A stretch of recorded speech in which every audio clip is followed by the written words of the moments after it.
The champagne flute slipped from my fingers and didn't shatter. It rolled. Slow. Quiet. That's how the night moved after she said it. Soft. Polite. Lethal.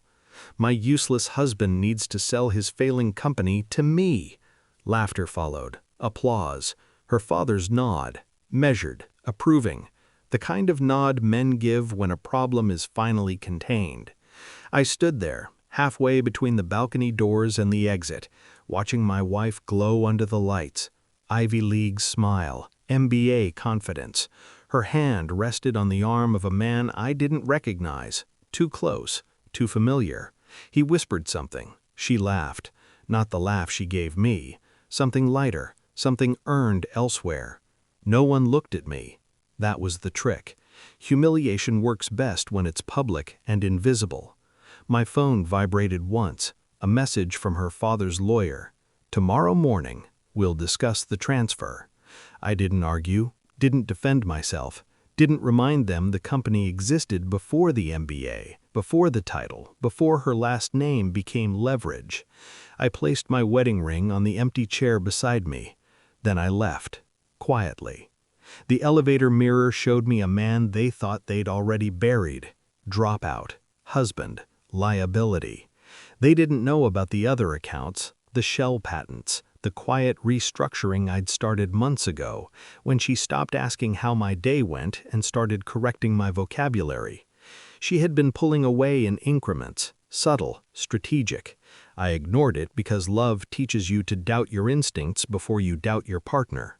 That night replayed in fragments, her phrasing, her father's timing, the man's hand lingering at her waist, and the realization settled in, not as pain, but as clarity. This wasn't just disrespect, it was coordination. I thought of the dinners she missed, the trips that ran late, the way she spoke about my company like it was already hers. I lay awake until morning, listening to the city breathe, accepting something colder than betrayal.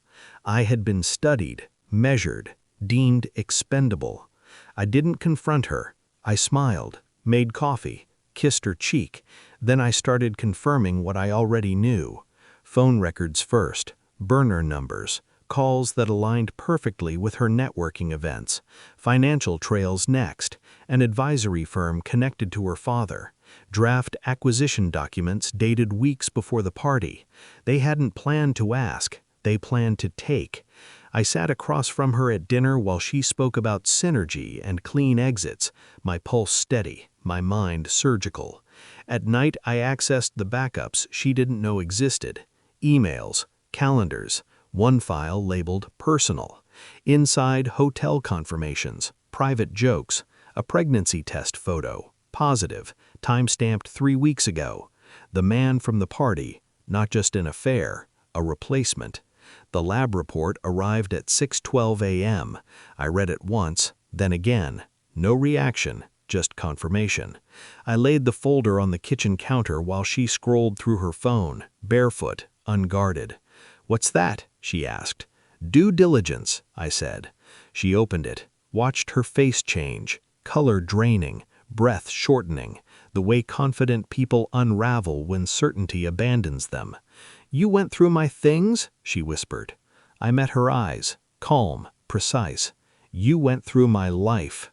She cried, not from remorse, from exposure. I felt nothing. At 10 o'clock they arrived, her father, the lawyer, the man. I was already seated. The presentation began, not mine, theirs, until I took control of the screen.